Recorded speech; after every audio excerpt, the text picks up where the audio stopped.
Hi everyone, business bus പ്ലസിൻ്റെ പുതിയൊരു വീഡിയോയിലേക്ക് എല്ലാവർക്കും സ്വാഗതം. അപ്പോൾ ഇന്നത്തെ വീഡിയോ എന്ന് പറയുന്നത് കുറച്ച് passive money making ideas share ചെയ്യാൻ വേണ്ടിയിട്ടാണ്. അപ്പോൾ നിങ്ങൾക്ക് വീട്ടിലിരുന്നുകൊണ്ട് തന്നെ കുറച്ച് ഇൻകം ഏൺ ചെയ്യാനായിട്ട് ഇൻട്രസ്റ്റ് ഉണ്ടെന്നുണ്ടെങ്കിൽ ഈ ഒരു വീഡിയോ നിങ്ങൾക്ക് ഹെൽപ്ഫുൾ ആയേക്കാം. അപ്പോൾ ഈ ഒരു പാസീവ് ഇൻകം എന്നുകൊണ്ട് ഉദ്ദേശിക്കുന്നത് നമുക്ക് ക്യാഷ് ഉണ്ടാക്കാം, പക്ഷേ ചെറുതായിട്ടൊരു എഫേർട്ട് ഇട്ടാൽ തന്നെ നമുക്ക് ക്യാഷ് ഉണ്ടാക്കാൻ പറ്റുന്ന ഓപ്പർച്യൂണിറ്റീസിനാണ് നമ്മൾ പാസീവ് ഇൻകം എന്ന് പറയുന്നത്. അപ്പോൾ നമുക്ക് ആക്റ്റീവായിട്ട്, അതായത് മേജറായിട്ടൊരു ഇൻകം ചിലപ്പോൾ ജോബിലൂടെയോ ബിസിനസ്സിലൂടെയോ ഒക്കെ ഉണ്ടാവും. അതിൻ്റെ സൈഡായിട്ട് നമുക്ക് കൊണ്ടുപോകാവുന്ന ഓപ്പർച്യൂണിറ്റീസാണ് ഈ പറയുന്ന കാര്യങ്ങൾ എന്ന് പറയുന്നത്. അപ്പോൾ ഇതിൽ നിങ്ങൾക്ക് കൂടുതൽ എഫർട്ട് ഇടുകയാണെന്നുണ്ടെങ്കിൽ കൂടുതൽ ഇൻകം ജനറേറ്റ് ചെയ്യാൻ പറ്റും. ഇപ്പോൾ ഇൻ കേസ് നിങ്ങൾക്ക് ആക്റ്റീവായിട്ട് ഇൻകം ജനറേറ്റ് ചെയ്യുന്ന ഓപ്ഷൻസ് ഒന്നും ഇല്ലയെന്നുണ്ടെങ്കിൽ നിങ്ങൾക്ക് ഇത്തരത്തിലുള്ള പാസീവ് ഇൻകം ഏണിംഗ് ഓപ്പർച്യൂണിറ്റീസ് തന്നെ ഫോക്കസ് ചെയ്തിട്ടും നിങ്ങൾക്ക് അത്യാവശ്യം നല്ലൊരു എമൗണ്ട് ഏൺ ചെയ്യാൻ വേണ്ടി സാധിക്കും. അപ്പോൾ ഇതിൽ ഞാൻ പറയുന്ന പല ഓപ്പർച്യൂണിറ്റീസും എന്ന് പറയുന്നത് പലരും അവരുടെ കരിയറാക്കി മാറ്റിയിട്ടുള്ള കാര്യങ്ങളാണ്. അപ്പോൾ അതുകൊണ്ട് തന്നെ അത് ഓൾറെഡി ട്രൈഡ് ആൻഡ് ടെസ്റ്റഡ് ആണ്. ആളുകൾ ചെയ്തിട്ട് അവരതിനകത്ത് വിജയം കണ്ടെത്തിയിട്ടുള്ള കാര്യങ്ങളാണ്. അപ്പോൾ വീഡിയോ തുടങ്ങുന്നതിന് മുമ്പ് തന്നെ ഒരു കാര്യം പറയാനുള്ളത് എന്താണെന്ന് വെച്ച് കഴിഞ്ഞാൽ, ഇതിൽ ഞാൻ പല ഓപ്ഷൻസും പറയുന്നുണ്ട്. അപ്പോൾ ഈ ഓപ്ഷൻസ് പറയുന്നതിൽ നിങ്ങളുടെ ഇൻട്രസ്റ്റുമായിട്ട് മാച്ച് ആവുന്ന, നിങ്ങൾക്ക് എടുക്കാൻ പറ്റും എന്ന് തോന്നുന്ന ഓപ്പർച്യൂണിറ്റി ഏതാണെന്നുള്ളത് നിങ്ങൾ നോട്ടീസ് ചെയ്യാം. അപ്പോൾ നിങ്ങൾക്ക് ഒന്നിൽ കൂടുതൽ അങ്ങനെയുള്ള ഐഡിയാസ് ഇതിനകത്ത് പറയുന്നുണ്ടെന്നുണ്ടെങ്കിൽ അതെല്ലാം ഒന്ന് സൈഡിൽ നോട്ട് ചെയ്യാം. എന്നിട്ട് നിങ്ങൾക്ക് അത്തരത്തിലുള്ള ഓപ്പർച്യൂണിറ്റീസിൻ്റെ മുകളിൽ സ്കില്ല് ഡെവലപ്പ് ചെയ്യാനായിട്ട് നിങ്ങൾ ശ്രദ്ധിക്കുക. അതിനായിട്ട് നിങ്ങൾക്ക് വേണമെന്നുണ്ടെങ്കിൽ യൂട്യൂബിൽ വീഡിയോസ് തരാം, എന്നിട്ട് ഫ്രീ ആയിട്ട് നിങ്ങൾക്ക് ആ ഒരു സ്കില്ല് ഡെവലപ്പ് ചെയ്തെടുക്കാം. ഇല്ലാന്നുണ്ടെങ്കിൽ നിങ്ങൾക്ക് യുഡെമിയോ അല്ലെങ്കിൽ കോഴ്സേറ പോലെയുള്ള വെബ്സൈറ്റ്സ് മുഖേന എന്ത് ചെയ്യാം, നിങ്ങളുടെ ആ ഒരു സ്കില്ല് ഡെവലപ്പ് ചെയ്തെടുക്കാം. അതിനുശേഷം നിങ്ങൾ ഈ ഒരു ഓപ്പർച്യൂണിറ്റിയിലോട്ട് കാര്യമായിട്ട് തന്നെ ഇറങ്ങുക. അപ്പോൾ നമുക്ക് കുറച്ചുകൂടി നന്നായിട്ട് നമ്മുടെ ഈ ഒരു ഇൻകം ജനറേറ്റ് ചെയ്തെടുക്കാൻ വേണ്ടി സാധിക്കും. നമ്മുടെ വർക്കും കൂടുതൽ നന്നായി എഫിഷ്യൻ്റ് ആയിട്ട് നമുക്ക് ചെയ്യാൻ വേണ്ടി സാധിക്കും. അപ്പോൾ ഈ കാര്യം നിങ്ങൾ പ്രത്യേകം ശ്രദ്ധിക്കുക. നമ്മുടെ വീഡിയോയ്ക്ക് മുമ്പ് തന്നെ ഈ ഒരു കാര്യം ഞാൻ പറയുകയാണ്. ഇത് ചെയ്യുന്നില്ല എന്നുണ്ടെങ്കിൽ പിന്നെ ഈ വീഡിയോനെ കൊണ്ട് കാര്യമില്ല. കാരണം എന്താ വെച്ച് കഴിഞ്ഞാൽ, നമുക്ക് ജസ്റ്റ് ഓപ്പർച്യൂണിറ്റീസ് ഇന്ന പോലെ ഓപ്പർച്യൂണിറ്റീസ് ഉണ്ട് എന്നുള്ളത് കാര്യം മാത്രം നമ്മൾ അറിഞ്ഞിട്ട് കാര്യമില്ലല്ലോ. നമുക്കത് ചെയ്യാൻ കൂടെ പറ്റണം. നമുക്ക് അതിനകത്ത് ചെയ്തിട്ട് നമുക്കൊരു അത്യാവശ്യം ഇൻകം ഏൺ ചെയ്യാൻ വേണ്ടി കൂടെ സാധിക്കണം. അപ്പോൾ അതിന് വേണ്ടിയിട്ട് നിങ്ങൾ സ്കില്ല് ഡെവലപ്പ് ചെയ്യുക. നിങ്ങൾ ഒരു എഫേർട്ട് ഇട്ട് കഴിഞ്ഞാൽ തന്നെ അതിനകത്തുനിന്ന് റിസൾട്ട് ഉണ്ടാവുള്ളൂ. അപ്പോൾ ആ ഒരു കാര്യം നിങ്ങൾ പ്രത്യേകം ശ്രദ്ധിക്കുക. അപ്പോൾ നമുക്ക് ഇന്നത്തെ വീഡിയോയിലേക്ക് കിടക്കാം. ആദ്യത്തെ ഓപ്പർച്യൂണിറ്റി ഞാൻ പറയാൻ പോകുന്നത് ഫ്രീലാൻസിങ് ആണ്. അപ്പോൾ ഫ്രീലാൻസിങ്ങിനെ പറ്റി പറയുകയാണെന്നുണ്ടെങ്കിൽ പേഴ്സണലി ഞാനും ചെയ്യുന്നതും ചെയ്തിട്ടുള്ളതുമായിട്ടുള്ള കാര്യമാണ് ഫ്രീലാൻസിങ് എന്ന് പറയുന്നത്. അപ്പോൾ ഫ്രീലാൻസിങ് എന്നുകൊണ്ട് ഉദ്ദേശിക്കുന്നത് എന്താണെന്നുള്ളത് ആദ്യം പറയാം. ഫ്രീലാൻസിങ് ചെയ്യുക എന്ന് പറയുന്നത് നമ്മളൊരു കമ്പനിക്ക് വേണ്ടിയിട്ടല്ല വർക്ക് ചെയ്യുന്നത്. അതായത് ഒരു കമ്പനിയുടെ താഴെയല്ല നമ്മൾ വർക്ക് ചെയ്യുന്നത്. നമുക്കൊരു കമ്പനിയുടെ കോൺട്രാക്ട് വർക്കോ അല്ലെങ്കിൽ ഒരു ഇൻഡിവിജ്വലിൻ്റെ കോൺട്രാക്ട് വർക്കോ എടുത്ത് നമുക്ക് അത് ചെയ്തു കൊടുക്കാവുന്നതാണ്. ഒരു എക്സാമ്പിൾ പറയുകയാണെന്നുണ്ടെങ്കിൽ, ഒരു കമ്പനിക്ക് ഗ്രാഫിക് ഡിസൈൻസിൻ്റെ ആവശ്യമുണ്ട്. അപ്പോൾ അവർക്ക് അവരുടേതായ ഒരു എംപ്ലോയീനെ വെക്കുന്നതിന് പകരമായിട്ട് അവരൊരു ഫ്രീലാൻസറെ കോണ്ടാക്ട് ചെയ്തിട്ട് അയാളുടെ അടുത്ത് നിന്ന് ഡിസൈൻസ് കളക്ട് ചെയ്യുകയാണ്. അപ്പോൾ ഇതിനായിട്ട് അയാൾക്കൊരു പേയ്മെൻറ്റ് കൊടുക്കും. പക്ഷേ കമ്പനിക്ക് എന്താണ്, ഒരു എംപ്ലോയീനെ ഹയർ ചെയ്യേണ്ട കാര്യം വരുന്നില്ല. ഇപ്പോൾ കോൺട്രാക്ട് ബേസിസിലോ അല്ലെങ്കിൽ ഒരു റിക്വയർമെൻറ്റ് ഉണ്ടാകുമ്പോൾ ആ ഒരു റിക്വയർമെൻറ്റ് ഫുൾഫിൽ ചെയ്യാൻ വേണ്ടി മാത്രം ഈ ഒരു ഫ്രീലാൻസ് ആയിട്ട് വർക്ക് ചെയ്യുന്ന ആളെ സമീപിച്ച് അവരുടെ വർക്ക് അവർ ഫുൾഫിൽ ചെയ്തെടുക്കുകയാണ്. അപ്പോൾ ഇതിൻ്റെ ബെനിഫിറ്റ് എന്ന് പറയുന്നത് ഒത്തിരിയാണ് കമ്പനീനെ സംബന്ധിച്ചിടത്തോളം. ആൻഡ് ഈ ഫ്രീലാൻസർ എന്ന് പറയുന്ന ആൾ അയാളുടെ പേഴ്സണൽ സ്പേസിൽ വർക്ക് ചെയ്യുന്ന ഒരാളാണ്. അതായത് അയാൾ ഇൻഡിപെൻഡൻ്റ് ആയിട്ട് വർക്ക് ചെയ്യുന്ന ഒരാളാണ്. അയാൾക്ക് സ്വന്തമായിട്ട് ഇത്തരത്തിലുള്ള ജോബ്സ് എടുക്കുന്നത് വഴി ഇൻകം ഏൺ ചെയ്യുന്ന ഒരു ആളാണ് അയാൾ. അപ്പോൾ ഷോർട്ട് ടേം ആയിട്ടുള്ള ടാസ്കുകളായിരിക്കും ഇത്തരത്തിലുള്ള ആളുകൾ കൂടുതലായിട്ട് എടുക്കുന്നത്. പെർ ജോബ് അല്ലെങ്കിൽ പെർ ടാസ്കിൻ്റെ ബേസിസിൽ ഏൺ ചെയ്യുന്നവരെയാണ് നമ്മൾ ഈ ഫ്രീലാൻസേഴ്സ് എന്ന് പറയുന്നത്. അപ്പോൾ ഫ്രീലാൻസിങ് എന്താണെന്ന് മനസ്സിലായല്ലോ. ഇനി നമുക്ക് എന്തൊക്കെ സർവീസസ് ആണ് ഫ്രീലാൻസ് ആയിട്ട് പ്രൊവൈഡ് ചെയ്യാൻ വേണ്ടി പറ്റുക എന്നുള്ളത് നോക്കാം. നമുക്ക് കണ്ടന്റ് റൈറ്റിംഗ്, അതായത് ബ്ലോഗ്സിനോ അല്ലെങ്കിൽ വെബ്സൈറ്റുകൾക്കോ പ്രസ് റിലീസിനോ ആർട്ടിക്കിൾസിനോ ഒക്കെ നമുക്ക് കണ്ടന്റ് എഴുതി കൊടുക്കാം. അപ്പോൾ അതിന് വേണ്ടിയിട്ട് നമുക്ക് ഇത്ര രൂപ എന്ന് പറഞ്ഞ് ചാർജ് ചെയ്യാൻ വേണ്ടി സാധിക്കും. അപ്പോൾ അതാണ് കണ്ടന്റ് റൈറ്റിംഗ് എന്ന് പറയുന്ന ഒരു ഓപ്പർച്യൂണിറ്റി. ഇനി ഗ്രാഫിക് ഡിസൈൻസിന് നേരത്തെ പറഞ്ഞ പോലെ തന്നെ ഗ്രാഫിക് ഡിസൈൻസ് നമുക്ക് ഫ്രീലാൻസ് ആയിട്ട് ഓഫർ ചെയ്യാം. ഡിജിറ്റൽ മാർക്കറ്റിങ്ങിൻ്റെ സർവീസസ്, സോഷ്യൽ മീഡിയ മാനേജ്മെൻറ്റ്, ഇങ്ങനെയുള്ള കാര്യങ്ങളൊക്കെ നമുക്ക് ഫ്രീലാൻസ് ആയിട്ട് കൊടുക്കാം. ഫോട്ടോഗ്രാഫി, വീഡിയോഗ്രാഫി ഒക്കെ ഫ്രീലാൻസിങ് ആയിട്ട് ചെയ്യുന്നവരുണ്ട്. പിന്നെ കൺസൾട്ടിങ്, കോച്ചിങ് ഒക്കെ ഫ്രീലാൻസ് ആയിട്ട് ചെയ്യുന്നവരുണ്ട്. പിന്നെ എൻ്റെ കേസ് പറയുകയാണെന്നുണ്ടെങ്കിൽ ഞാൻ ഇ-കൊമേഴ്സ് സർവീസസ് ഫ്രീലാൻസ് ആയിട്ട് പ്രൊവൈഡ് ചെയ്യുന്ന ഒരാളാണ്. അപ്പോൾ അതും ഒരു ഓപ്പർച്യൂണിറ്റിയാണ്. കണ്ടന്റ് റൈറ്റിംഗ് ഞാൻ ചെയ്തിട്ടുള്ളൊരു കാര്യമാണ്, അതുകൊണ്ട് അതും എനിക്ക് പറയാൻ വേണ്ടി പറ്റും. അപ്പോൾ ഇത്തരത്തിലുള്ള ഓപ്പർച്യൂണിറ്റീസ് ഒക്കെയാണ് ഇതിനകത്ത് ഞാൻ പറയുന്നത്. അപ്പോൾ താല്പര്യമുള്ളവർക്ക് ഇത് നോക്കാവുന്നതാണ്. ഇനി അടുത്ത ഓപ്പർച്യൂണിറ്റി എന്ന് പറയുന്നത് ഓൺലൈൻ ട്യൂറ്ററിംഗ് ആണ്. അപ്പോൾ നമ്മുടെ നാട്ടിൽ ഓൾറെഡി എഡ്യൂക്കേറ്റഡ് ആയിട്ടുള്ള ഒത്തിരി പേര് വീട്ടമ്മമാരായിട്ട് ഒതുങ്ങിക്കൂടുന്നുണ്ട്. എസ്പെഷ്യലി PG ഒക്കെ കഴിഞ്ഞിട്ട് അങ്ങനെ ഒരു സബ്ജക്ട് മാറ്ററിൽ അത്രയും ഇൻട്രസ്റ്റും എക്സ്പെർട്ടൈസ് ഒക്കെ ഉള്ളവർ തന്നെ അങ്ങനെ ഒതുങ്ങിക്കൂടുമ്പോൾ അവർക്ക് തന്നെ അതൊരു പേഴ്സണലി ബുദ്ധിമുട്ടായിരിക്കും. അപ്പോൾ അത്തരക്കാർക്ക് ഉപയോഗപ്പെടുത്താവുന്ന ഒരു ഓപ്പർച്യൂണിറ്റിയാണ് ഈ ഒരു ഓൺലൈൻ ട്യൂറ്ററിംഗ് എന്ന് പറയുന്നത്. അപ്പോൾ ഇതിനായിട്ട് വേദന്തു അല്ലെങ്കിൽ ചെക്ക് ട്യൂട്ടേഴ്സ് അല്ലെങ്കിൽ അർബൻ പ്രോ ഇങ്ങനെയൊക്കെയുള്ള ഓപ്പർച്യൂണിറ്റീസ് നിങ്ങൾക്ക് യൂട്ടിലൈസ് ചെയ്യാവുന്നതാണ്. ഈ പ്ലാറ്റ്ഫോംസിലൊക്കെ ട്യൂട്ടേഴ്സിനെ സെലക്ട് ചെയ്യുന്നുണ്ട് അവർ. അപ്പം അതിന് വേണ്ടിയിട്ട് നിങ്ങൾക്ക് അപ്ലൈ ചെയ്യാം. നിങ്ങളുടെ സബ്ജക്ട് മാറ്റർ ഇന്നതാണ് എന്നുള്ളത് കാണിച്ചിട്ട് നിങ്ങൾക്ക് ആ ഒരു മേഖലയിൽ അപ്ലൈ ചെയ്യാം. എന്നിട്ട് നിങ്ങൾക്ക് സ്റ്റുഡൻസിനെ കിട്ടിയിട്ട് അവർക്ക് ക്ലാസ്സസ് എടുക്കാം. ഇതല്ലാതെ നിങ്ങൾക്ക് തന്നെ ഇൻസ്റ്റഗ്രാമിലോ അല്ലെങ്കിൽ നിങ്ങളുടെ കമ്മ്യൂണിറ്റിക്കകത്തോ നിങ്ങളുടെ ഫ്രണ്ട്സ് ആൻഡ് റിലേറ്റീവ്സിനോടൊക്കെ പറഞ്ഞിട്ട് നിങ്ങൾക്ക് സ്റ്റുഡൻസിനെ അട്രാക്ട് ചെയ്യാം. എന്നിട്ട് അവർക്ക് ഓൺലൈൻ ട്യൂറ്ററിംഗ് ആയിട്ട് ക്ലാസ്സസ് പ്രൊവൈഡ് ചെയ്യാം. അപ്പോൾ ഇതൊക്കെ നിങ്ങൾക്ക് മുമ്പിലുള്ള ഓപ്പർച്യൂണിറ്റീസ് ആണ്. ഇനി മൂന്നാമത്തെ ഓപ്ഷൻ എന്ന് പറയുന്നത് കണ്ടന്റ് റൈറ്റിംഗ് ആണ്. കണ്ടന്റ് റൈറ്റിംഗും ഞാൻ നേരത്തെ പറഞ്ഞ പോലെ ഹൈ ഡിമാൻഡിലുള്ള ഒരു ഓപ്പർച്യൂണിറ്റിയാണ്. വെബ്സൈറ്റുകൾക്കും ബ്ലോഗ്സിനും ബിസിനസ്സുകൾക്കൊക്കെ നിങ്ങൾക്ക് കണ്ടന്റ് റൈറ്റിംഗ് ചെയ്തു കൊടുക്കാം. അപ്പോൾ നിങ്ങൾക്ക് നല്ല സ്ട്രോങ് ആയിട്ടുള്ള റൈറ്റിംഗ് സ്കിൽസ് ഉണ്ടെന്നുണ്ടെങ്കിൽ നിങ്ങൾക്ക് ഇത്തരത്തിലുള്ള ഫ്രീലാൻസ് ആയിട്ട് റൈറ്റിംഗ് ഓപ്പർച്യൂണിറ്റീസ് എടുക്കാം. ഇതിനായിട്ട് പ്ലാറ്റ്ഫോംസ് സെപ്പറേറ്റ്ലി പറയുകയാണെന്നുണ്ടെങ്കിൽ കണ്ടന്റ് മാർട്ട് ഉണ്ട്, അതുപോലെ iWriter എന്ന് പറഞ്ഞിട്ടുള്ള വെബ്സൈറ്റ്സ് ഒക്കെ ഉണ്ട്. അപ്പോൾ അതിന് നിങ്ങൾക്ക് ഓപ്പർച്യൂണിറ്റീസ് അവൈലബിൾ ആയിരിക്കും. പിന്നെ മാത്രമല്ല ബിസിനസ്സുകളെ നേരിട്ട് നിങ്ങൾക്ക് റീച്ച് ഔട്ട് ചെയ്യാം.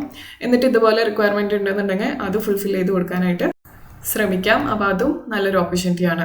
ഇനി നാലാമത്തെ കാര്യമാണ് വിർച്വൽ അസിസ്റ്റൻറ്റ് സർവീസസ് എന്ന് പറയുന്നത്. അതായത് ഇപ്പം നിലവിലത്തെ സാഹചര്യം പറയുകയാണെന്നുണ്ടെങ്കിൽ ഇപ്പോൾ എൻ്റെ ഒരു എക്സാമ്പിൾ പറയാം. എനിക്കിപ്പോൾ ഒത്തിരി വർക്ക് ലോഡ് വരികയാണെന്നുണ്ടെങ്കിൽ, അതായത് ഞാൻ പറഞ്ഞല്ലോ ഫ്രീലാൻസ് ആയിട്ട് ഞാൻ ഇ-കൊമേഴ്സിൻ്റെ സർവീസസ് പ്രൊവൈഡ് ചെയ്യുന്നുണ്ട്. പിന്നെ മാത്രമല്ല എനിക്കൊരു വെബ്സൈറ്റ് ഉണ്ട്. അപ്പോൾ അതിൻ്റെ കാര്യങ്ങൾ ഞാനാണ് മാനേജ് ചെയ്യുന്നത്. അതിൻ്റെ കണ്ടൻറ്റും പിന്നെ മാർക്കറ്റിംഗ് എല്ലാം ഞാൻ തന്നെയാണ് ചെയ്യുന്നത്. പിന്നെ മാത്രമല്ല നമ്മുടെ വെബ്സൈറ്റിൻ്റെ മാനേജ്മെൻറ്റ് ഞാനാണ് ചെയ്യുന്നത്. യൂട്യൂബിൻ്റെ കാര്യങ്ങൾ ഞാൻ തന്നെയാണ് മാനേജ് ചെയ്യുന്നത്. പിന്നെ അതുകൂടാതെ എനിക്ക് 2 ബിസിനസ്സുകൾ വേറെ ഉണ്ട്. പിന്നെ മാത്രമല്ല എൻ്റെ ഫാമിലി ഉണ്ട് മാനേജ് ചെയ്യാനായിട്ട്. അപ്പോൾ ഇത്രയും കാര്യങ്ങൾ വരുമ്പോൾ നമുക്ക് ഒബ്വിയസ്ലി ഒരു അസിസ്റ്റൻസ് ആവശ്യമായിട്ട് വരും. അപ്പോൾ ഇതിനായിട്ട് മുമ്പൊക്കെ നമുക്ക് പേഴ്സണൽ അസിസ്റ്റൻ്റ് എന്ന് പറഞ്ഞിട്ട് നമ്മൾ പറയാറുണ്ടല്ലോ. അപ്പോൾ ഇന്നത്തെ സിറ്റുവേഷനിൽ അത് വിർച്വൽ അസിസ്റ്റൻറ്റ് എന്ന് പറഞ്ഞിട്ടുള്ള ഒരു പോസ്റ്റ് ഉണ്ട്. അതായത് എൻ്റെ ഓൺലൈനായിട്ടുള്ള കാര്യങ്ങൾ നോക്കാനായിട്ട്, ഇപ്പോൾ എനിക്ക് ക്യാൻവയിൽ ഗ്രാഫിക് ഡിസൈൻസ് ചെയ്യണം, അല്ലെങ്കിൽ ഫോട്ടോഷോപ്പിൽ കുറച്ച് ഡിസൈൻസ് ചെയ്തെടുക്കാനുണ്ട്, ആനിമേഷൻസ് കുറച്ച് ചെയ്തെടുക്കാനുണ്ട്, ഇങ്ങനെയൊക്കെ ആണെന്നുണ്ടെങ്കിൽ എനിക്ക് ഈ റിക്വയർമെൻറ്റ്സിനൊക്കെ എന്താ പറയുക ഒരു പേഴ്സണൽ അസിസ്റ്റൻറ്റിനെ വെക്കുകയാണെന്നുണ്ടെങ്കിൽ, ഈ സ്കിൽസൊക്കെ ഉള്ള ഒരു പേഴ്സണൽ അസിസ്റ്റൻസിനെ വെക്കുകയാണെന്നുണ്ടെങ്കിൽ എൻ്റെ ആവശ്യം എന്താണോ അതിനനുസരിച്ചിട്ടുള്ള സ്കിൽസ് ഉള്ള ഒരാളെ വിർച്വൽ അസിസ്റ്റൻസിന് വേണ്ടി എനിക്ക് വെക്കുകയാണെന്നുണ്ടെങ്കിൽ എനിക്ക് പകുതി വർക്ക് അവർക്ക് ഹാൻഡ് ഓവർ ചെയ്യാൻ വേണ്ടി പറ്റും. അപ്പോൾ അല്ലാത്ത കാര്യങ്ങളിൽ എനിക്ക് ഫോക്കസ് ചെയ്താൽ മതി. ഇങ്ങനെ മൈന്യൂട്ടായിട്ടുള്ള കാര്യങ്ങളിൽ എനിക്ക് ഫോക്കസ് ചെയ്യേണ്ട കാര്യം വരില്ല. അപ്പോൾ ഇത് ആണ് ബേസിക്കലി ഈ ഒരു വിർച്വൽ അസിസ്റ്റൻസ് എന്നുകൊണ്ട് ഉദ്ദേശിക്കുന്നത്. ഇപ്പോൾ നല്ലൊരു ഓപ്പർച്യൂണിറ്റിയാണ് ഇത്, ഒത്തിരി പേര് ചെയ്യുന്നുണ്ട്. പക്ഷെ എന്താ കാര്യം എന്ന് വെച്ച് കഴിഞ്ഞാൽ നമുക്ക് നല്ല ക്ലയൻസിനെ കിട്ടാൻ വേണ്ടി ശ്രദ്ധിക്കണം. അതായത് ഞാനിപ്പോൾ ഒരു വിർച്വൽ അസിസ്റ്റൻ്റ് ആയിട്ട് വർക്ക് ചെയ്യാനുള്ള താല്പര്യമുള്ള ഒരാളാണെന്നുണ്ടെങ്കിൽ എനിക്ക് നല്ല പ്രോപ്പറായിട്ട് പേ ചെയ്യാൻ പറ്റുന്ന, വല്ലാതെ വർക്ക് ലോഡൊന്നും ഇല്ലാത്ത അങ്ങനത്തെ നല്ല ക്ലയൻസിനെ കിട്ടാൻ വേണ്ടിയിട്ട് ഞാൻ ശ്രദ്ധിക്കണം. ഇല്ലാന്നുണ്ടെങ്കിൽ അത് ബുദ്ധിമുട്ടാണ്. അപ്പോൾ ഇങ്ങനെ വിർച്വൽ അസിസ്റ്റൻറ്റ് വർക്ക്സ് എടുക്കുന്ന സമയത്ത് നിങ്ങൾക്ക് നിങ്ങളുടെ ഒരു ഐഡിയൽ ക്ലയൻറ്റ് ഇങ്ങനെ ആയിരിക്കണം എന്നുള്ള രീതിയിൽ നിങ്ങൾക്ക് കുറച്ച് നോട്ട്സ് പ്രിപ്പയർ ചെയ്ത് വെക്കാം. അതായത് ഇത്ര മുതൽ ഇത്ര വരെ നിങ്ങൾ വർക്ക് ചെയ്യും, അല്ലെങ്കിൽ ഇന്ന സ്കിൽസുള്ള കാര്യങ്ങൾ ഞാൻ ചെയ്യും. അല്ലാത്തത് അപ്പുറത്തേക്ക് മേ ബി നിങ്ങൾക്ക് സ്കിൽ ഉണ്ടാവും. കാരണം ക്ലയൻസിന് ആവശ്യമുള്ളതിനേക്കാൾ അപ്പുറത്ത് മേ ബി നിങ്ങൾക്ക് സ്കിൽ ഉണ്ടാവും. അപ്പോൾ ആ സ്കില്ലും കൂടി എക്സ്പ്ലോയിറ്റ് ചെയ്യുന്ന രീതിയിൽ ഓപ്പർച്യൂണിറ്റീസ് വരുമ്പോൾ അത് നിങ്ങൾ അതിനും കൂടെ ചാർജ് ചെയ്യുന്ന രീതിയിൽ പറയണം. ഇല്ലാന്നുണ്ടെങ്കിൽ അതിൻ്റെ അപ്പുറത്തേക്കുള്ള വർക്ക്സ് ഞാൻ എടുക്കില്ല എന്നുള്ളത്, അവരുടെ ബഡ്ജറ്റിനനുസരിച്ചിട്ട് ഇത്ര വർക്ക് എനിക്ക് ചെയ്യാൻ പറ്റുമോ എന്നുള്ള രീതിയിൽ നിങ്ങൾക്ക് സംസാരിക്കാൻ വേണ്ടി സാധിക്കണം. എസ്പെഷ്യലി ബിസിനസ്സുകൾക്കും അല്ലെങ്കിൽ ഓൺടർപ്രനേഴ്സിനൊക്കെയാണ് ഇതുപോലെയുള്ള വിർച്വൽ അസിസ്റ്റന്റ് സർവീസസ് ആവശ്യമായിട്ട് വരുന്നത്. അവർക്ക് അവരുടെ അഡ്മിനിസ്ട്രേറ്റീവ് ടാസ്കുകൾക്കോ അല്ലെങ്കിൽ ഇമെയിൽസ് മാനേജ് ചെയ്യാനോ സോഷ്യൽ മീഡിയ പ്ലാറ്റ്ഫോംസ് മാനേജ് ചെയ്യാനോ അല്ലെങ്കിൽ കസ്റ്റമർ സപ്പോർട്ട് പ്രൊവൈഡ് ചെയ്യാനോ ഒക്കെ നിങ്ങളുടെ സർവീസസ് ആവശ്യമായിട്ട് വരാം. അപ്പോൾ ഇതിനായിട്ട് വെബ്സൈറ്റുകളുടെ കാര്യം പറയുകയാണെന്നുണ്ടെങ്കിൽ ടാസ്ക് ബുള്ളറ്റ് എന്ന് പറഞ്ഞിട്ടൊരു വെബ്സൈറ്റ് ഉണ്ട്. അതുപോലെ സിർച്വൽ ZIRTUAL എന്ന് പറഞ്ഞിട്ടൊരു വെബ്സൈറ്റ് ഉണ്ട്. അപ്പോൾ അതിനും നിങ്ങൾക്ക് ഓപ്പർച്യൂണിറ്റീസ് ഫൈൻഡ് ചെയ്യാൻ പറ്റും. വിർച്വൽ അസിസ്റ്റന്റ് ഗിഗ്സ് ഫൈൻഡ് ചെയ്യാൻ വേണ്ടിയിട്ടുള്ള 2 വെബ്സൈറ്റുകളാണ്, ടാസ്ക് ബുള്ളറ്റും അതുപോലെ സിർച്വൽ എന്ന് പറഞ്ഞിട്ടുള്ള വെബ്സൈറ്റും. ഇനി അടുത്ത ഓപ്പർച്യൂണിറ്റി പറയുകയാണെന്നുണ്ടെങ്കിൽ cell hand made crafts or products എന്നുള്ളതാണ്. അപ്പോൾ നിങ്ങൾ ക്രാഫ്റ്റ് അല്ലെങ്കിൽ കുറച്ച് ആർട്ടിസ്റ്റിക് ആയിട്ടുള്ള ഒരാളാണെന്നുണ്ടെങ്കിൽ നിങ്ങൾക്ക് ഹാൻഡ് മെയ്ഡ് ആയിട്ടുള്ള ക്രാഫ്റ്റ്സ്, ആർട്ട് വർക്ക്, ജ്വല്ലറി അല്ലെങ്കിൽ മറ്റെന്തെങ്കിലും പ്രൊഡക്ട്സ്, കോസ്മെറ്റിക്സ് പോലെയൊക്കെയുള്ള ഐറ്റംസ്, സ്കിൻ കെയർ പ്രൊഡക്ട്സ് ഒക്കെ നിങ്ങൾക്ക് ഉണ്ടാക്കിയിട്ട് അത് സെല്ല് ചെയ്യാം. അപ്പോൾ ഇതിനായിട്ട് പ്ലാറ്റ്ഫോംസ് പറയുകയാണെന്നുണ്ടെങ്കിൽ എറ്റ്സി ഉപയോഗിക്കാം, ഷോപ്പിഫൈ ഉപയോഗിക്കാം, ഇൻസ്റ്റാഗ്രാം ഉപയോഗിക്കാം, ഫേസ്ബുക്ക് ഉപയോഗിക്കാം. അപ്പോൾ ഇതുപോലെയുള്ള സോഷ്യൽ മീഡിയ പ്ലാറ്റ്ഫോംസ് ഒക്കെ വഴി വാട്സാപ്പ്, യൂട്യൂബ് ഒക്കെ ഉപയോഗിച്ച് നിങ്ങൾക്ക് നിങ്ങളുടെ പ്രൊഡക്ട്സ് ഷോക്കേസ് ചെയ്യാം, കൂടുതൽ കസ്റ്റമേഴ്സിനെ അട്രാക്റ്റ് ചെയ്യാം. അതിനുശേഷം നിങ്ങൾക്ക് അവർക്ക് നിങ്ങളുടെ പ്രൊഡക്ട്സ് വിൽക്കാം. അപ്പോൾ ഇത് ഗ്ലോബൽ ഓഡിയൻസിനാണ് നിങ്ങൾക്ക് ആക്സസ് കിട്ടുന്നത്. അതുകൊണ്ട് തന്നെ ഗ്ലോബലായിട്ട് നിങ്ങൾക്ക് സെല്ല് ചെയ്യാനുള്ള ഓപ്പർച്യൂണിറ്റി ഉണ്ടാവുന്നുണ്ട്. അപ്പോൾ ഇങ്ങനെ ക്രാഫ്റ്റി ആയിട്ടുള്ള ഒരാളാണെന്നുണ്ടെങ്കിൽ നിങ്ങൾക്ക് പറ്റിയൊരു ഓപ്പർച്യൂണിറ്റിയാണിത്. 6ാമത്തേത് online surveys and market research എന്നുള്ളതാണ്. അപ്പോൾ ഇതിൽ എന്താ ചെയ്യുന്നതെന്ന് വെച്ച് കഴിഞ്ഞാൽ ഓൺലൈൻ സർവേസിൽ പാർട്ടിസിപ്പേറ്റ് ചെയ്യുക, ഫോക്കസ് ഗ്രൂപ്പ്സിൽ പാർട്ടിസിപ്പേറ്റ് ചെയ്യുക, മാർക്കറ്റ് റിസർച്ച് സ്റ്റഡീസ് കണ്ടക്ട് ചെയ്യുമ്പോൾ അതിനകത്തൊക്കെ പാർട്ടിസിപ്പേറ്റ് ചെയ്ത് കഴിഞ്ഞാൽ നമുക്ക് വീട്ടിലകത്തിരുന്നുകൊണ്ട് തന്നെ എക്സ്ട്രാ ഇൻകം ഏൺ ചെയ്യാനായിട്ട് സാധിക്കും. അപ്പോൾ ഇതിനായിട്ടുള്ള വെബ്സൈറ്റ്സ് പറയുകയാണെങ്കിൽ സ്വാഗ് ബക്സ് എന്ന് പറഞ്ഞിട്ടൊരു വെബ്സൈറ്റ് ഉണ്ട്. അതുപോലെ ടൊലൂന TOLUNA എന്ന് പറഞ്ഞിട്ടൊരു വെബ്സൈറ്റ് ഉണ്ട്. പിന്നെ ഒപ്പീനിയൻ വേൾഡ് എന്ന് പറഞ്ഞിട്ടൊരു വെബ്സൈറ്റ് ഉണ്ട്. അപ്പോൾ ഇതിലൊക്കെ നിങ്ങൾക്ക് നിങ്ങളുടെ ഒപ്പീനിയനും ഇൻസൈറ്റ്സ് ഒക്കെ ഷെയർ ചെയ്യുകയാണെന്നുണ്ടെങ്കിൽ അതിനനുസരിച്ചിട്ട് ഇൻകം ഏൺ ചെയ്യാനായിട്ട് സാധിക്കും. ഇനി അടുത്ത ഓപ്പർച്യൂണിറ്റിയാണ് അഫിലിയേറ്റ് മാർക്കറ്റിംഗ് എന്ന് പറയുന്നത്. അപ്പോൾ മറ്റ് ബ്രാൻഡ്സിൻ്റെ പ്രൊഡക്റ്റോ അല്ലെങ്കിൽ സർവീസസോ ഒക്കെ നിങ്ങൾ മാർക്കറ്റ് ചെയ്ത് കൊടുക്കുകയാണെന്നുണ്ടെങ്കിൽ നിങ്ങൾക്ക് ഓരോ സെയിൽസ് നിങ്ങൾ നടത്തുമ്പോഴും അതിനകത്തുനിന്ന് നിങ്ങൾക്കൊരു കമ്മീഷൻ ഏൺ ചെയ്യാൻ പറ്റും. അല്ലാന്നുണ്ടെങ്കിൽ ഒരു റെഫറൽ ഏൺ ചെയ്യാൻ വേണ്ടി സാധിക്കും. ഇത് ഏറ്റവും സിമ്പിളായിട്ട് പറഞ്ഞ് മനസ്സിലാക്കാനാണെന്നുണ്ടെങ്കിൽ ഇപ്പോൾ നിരവധി ബ്യൂട്ടി ബ്ലോഗേഴ്സിനെ നിങ്ങൾക്ക് യൂട്യൂബിലൊക്കെ പരിചയം ഉണ്ടാവുമല്ലോ. അപ്പോൾ അവരൊക്കെ ഓരോ പ്രൊഡക്ട്സ് റെക്കമെൻഡ് ചെയ്യുമ്പോൾ ലിങ്ക് താഴെ കൊടുത്തിട്ടുണ്ടാവും എന്ന് പറയുന്നത് കേൾക്കാം നിങ്ങൾക്ക്. അപ്പോൾ അങ്ങനത്തെയുള്ള ലിങ്ക് എന്ന് പറയുന്നത് അധിക പക്ഷവും അത് അഫിലിയേറ്റ് ലിങ്ക്സ് ആയിരിക്കും. അപ്പോൾ ഏത് പ്ലാറ്റ്ഫോമിലുള്ള പ്രൊഡക്ട്സ് ആണോ അവർ റെക്കമെൻഡ് ചെയ്യുന്നത് അല്ലെങ്കിൽ അവർ സജസ്റ്റ് ചെയ്യുന്നത് എന്ന് വെച്ച് കഴിഞ്ഞാൽ ആ ഒരു പ്ലാറ്റ്ഫോമിൽ ഇതുപോലെ റെഫറൽ അല്ലെങ്കിൽ ഒരു അഫിലിയേറ്റ് പ്രോഗ്രാം നടക്കുന്നുണ്ടെന്നുണ്ടെങ്കിൽ അവർ ആ ഒരു പ്രോഗ്രാമിൽ രജിസ്റ്റർ ചെയ്തതിന് ശേഷം അത്തരത്തിലുള്ള ഒരു ലിങ്ക് ആയിരിക്കും നിങ്ങൾക്ക് താഴെ ഡിസ്ക്രിപ്ഷനിൽ പ്രൊവൈഡ് ചെയ്യുന്നത്. അപ്പോൾ നിങ്ങൾ ആ ലിങ്ക് ക്ലിക്ക് ചെയ്ത് പർച്ചേസ് ചെയ്യുന്ന സമയത്ത് ആ ഒരു വെബ്സൈറ്റ് മനസ്സിലാക്കും ഈ ആൾ മുഖാന്തരം വന്നിട്ടുള്ള ഒരു കസ്റ്റമറാണ് നിങ്ങൾ എന്നുള്ളത്. അപ്പോൾ അതുകൊണ്ട് തന്നെ അവർക്ക് ഒരു നിശ്ചിത പെർസെൻറ്റ് ഇവർ പേയ്മെൻ്റ് ആയിട്ട് കൊടുക്കും. ഇതിനെയാണ് നമ്മൾ അഫിലിയേറ്റ് മാർക്കറ്റിംഗ് എന്ന് പറയുന്നത്. ഇത് പ്രൊഡക്ട്സിൻ്റെ കാര്യത്തിലുള്ള ഒരു എക്സാമ്പിളാണ് ഞാൻ പറയുന്നത്. ഇനി ചില സേവനങ്ങൾ, അതായത് സർവീസസ് ഇതുപോലെ നമുക്ക് റെഫറലായിട്ട് കൊടുക്കാൻ വേണ്ടി സാധിക്കും. അപ്പോൾ പ്രൊഡക്ട്സിനും സർവീസസിനുമുള്ള ഒരു കാര്യമാണ് അഫിലിയേറ്റ് മാർക്കറ്റിംഗ് എന്ന് പറയുന്നത്. അപ്പോൾ പല പല വെബ്സൈറ്റുകളിലും ഇതുപോലെ ബിക്കം എൻ അഫിലിയേറ്റ് അല്ലെങ്കിൽ become an influencer, join our influencer program എന്നൊക്കെ പറഞ്ഞിട്ട് നിങ്ങൾക്ക് കാണാൻ വേണ്ടി പറ്റും. അതിനർത്ഥം ഈ ഒരു സംഗതിയാണ്, നിങ്ങൾക്ക് എന്തെങ്കിലും ഒരു കമ്മ്യൂണിറ്റിയുടെ മുകളിലൊരു ഹോൾഡ് ഉണ്ട് അല്ലെങ്കിൽ നിങ്ങൾക്ക് അവരുടെ പ്രൊഡക്ട്സ് അല്ലെങ്കിൽ സേവനങ്ങൾ ഒരുപാട് ഇഷ്ടപ്പെട്ടു, നിങ്ങൾക്കത് മാർക്കറ്റ് ചെയ്യാൻ വേണ്ടി സാധിക്കും എന്നാണെന്നുണ്ടെങ്കിൽ നിങ്ങൾക്കത് ചെയ്യാം. അതിന് നിങ്ങൾക്കൊരു ഇൻകം ജനറേറ്റ് ചെയ്തെടുക്കാനും സാധിക്കും. അടുത്തതാണ് ഓൺലൈൻ റീസെല്ലിംഗ് ബിസിനസ് എന്ന് പറയുന്നത്. അതായത് നിങ്ങൾക്കൊരു ഓൺലൈൻ റീസെല്ലിംഗ് ബിസിനസ് തുടങ്ങാം. ഹോൾസെയിലായിട്ട് പ്രൊഡക്ട്സ് ബൾക്കായിട്ട് പർച്ചേസ് ചെയ്യാം. അതിനുശേഷം ഒരു മാർജിൻ എടുത്തിട്ട് ഈബേയോ അല്ലെങ്കിൽ ആമസോണോ ഫ്ലിപ്കാർട്ടോ മീഷോ ഒക്കെ പോലെയുള്ള പ്ലാറ്റ്ഫോംസിലിട്ട് വിൽക്കാം. ഇനി അതുമല്ല എന്നുണ്ടെങ്കിൽ നിങ്ങൾക്ക് മീഷോൻ്റെ ഒക്കെ പോലെയുള്ള റീസെല്ലിംഗ് പ്ലാറ്റ്ഫോംസ് ഉപയോഗിച്ചുകൊണ്ട് ഏൺ ചെയ്യാം. അതാകുമ്പോൾ നിങ്ങൾക്ക് ഇൻവെൻട്രി ഒന്നും കയ്യിൽ വെക്കേണ്ട കാര്യമില്ല, നിങ്ങളൊന്നും പർച്ചേസ് ചെയ്യേണ്ട കാര്യമില്ല. നിങ്ങൾക്ക് കുറച്ച് കസ്റ്റമേഴ്സിനെ ഇൻഫ്ലുവൻസ് ചെയ്യാൻ വേണ്ടി കഴിയും എന്നുണ്ടെങ്കിൽ നിങ്ങൾക്ക് അത്തരത്തിലുള്ള റീസെല്ലിംഗ് ആപ്സ് ഉപയോഗിച്ചുകൊണ്ട് യാതൊരു വിധത്തിലുള്ള ഇൻവെസ്റ്റ്മെൻറ്റും ഇല്ലാതെ തന്നെ ഏൺ ചെയ്യാൻ വേണ്ടി സാധിക്കും. അപ്പോൾ ഇത്തരത്തിലുള്ള പ്രൊഡക്ട്സ് നിങ്ങൾ വിൽക്കുമ്പോൾ നിങ്ങൾക്ക് ക്ലോത്തിങ് വിൽക്കാം, ആക്സസറീസ് വിൽക്കാം, ഇലക്ട്രോണിക്സ് വിൽക്കാം, വീട്ടാവശ്യത്തിന് ഉപയോഗിക്കുന്ന ഐറ്റംസ് വിൽക്കാം. അപ്പോൾ ഇങ്ങനെ പല ഓപ്പർച്യൂണിറ്റീസും നിങ്ങളുടെ ഫ്രണ്ടിലുണ്ട്. ഇനി അടുത്തൊരു ഓപ്പർച്യൂണിറ്റിയാണ് ബ്ലോഗിംഗ് എന്ന് പറയുന്നത്. അപ്പോൾ ബ്ലോഗിങ്ങിൽ തന്നെ ഞാൻ പെടുത്താൻ ആഗ്രഹിക്കുന്ന ഒരു കാര്യമാണ് ബ്ലോഗിംഗ് കൂടെ.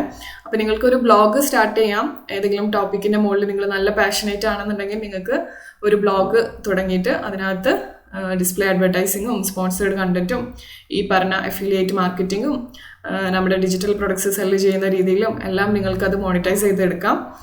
ഇതിനായിട്ട് നിങ്ങൾക്ക് പ്ലാറ്റ്ഫോംസ് പറയുകയാണെങ്കിൽ വേർഡ്പ്രസ് ഉപയോഗിച്ചുകൊണ്ട് ബ്ലോഗിങ് ചെയ്യാം. ബ്ലോഗർ എന്ന് പറഞ്ഞൊരു പ്ലാറ്റ്ഫോം ഉണ്ട് ഗൂഗിളിൻ്റെ. അപ്പോൾ അത് ഉപയോഗിച്ച് നിങ്ങൾക്ക് ബ്ലോഗിങ് സ്റ്റാർട്ട് ചെയ്യാം.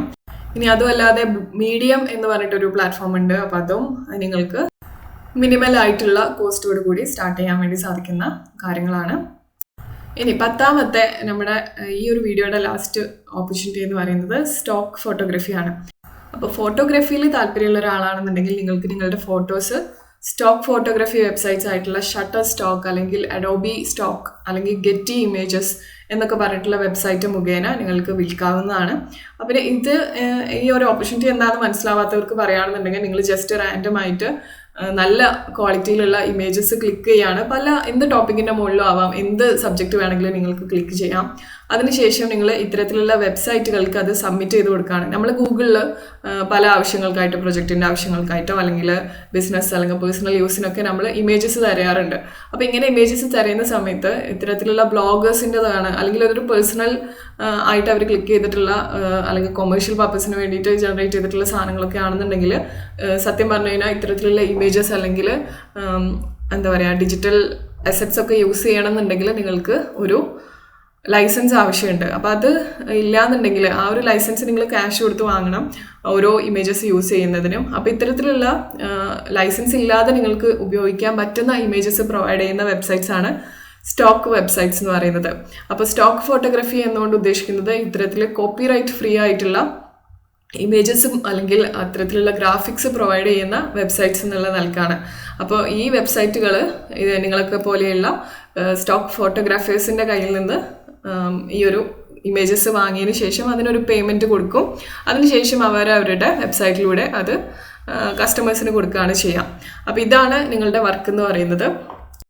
അപ്പോൾ ഓരോ സമയത്തും നിങ്ങളുടെ ഈ ഒരു ഫോട്ടോ, നിങ്ങൾ കൊടുത്തിരിക്കുന്ന ഫോട്ടോസൊക്കെ ഒരാൾ ഡൗൺലോഡ് ചെയ്യുകയാണെന്നുണ്ടെങ്കിൽ നിങ്ങൾക്കൊരു റോയാലിറ്റി നിങ്ങൾ ഏൺ ചെയ്യും. അപ്പോൾ അതിൻ്റെ മുകളിൽ നിങ്ങൾ പേയ്മെൻറ്റ് റിസീവ് ചെയ്യുകയും ചെയ്യും.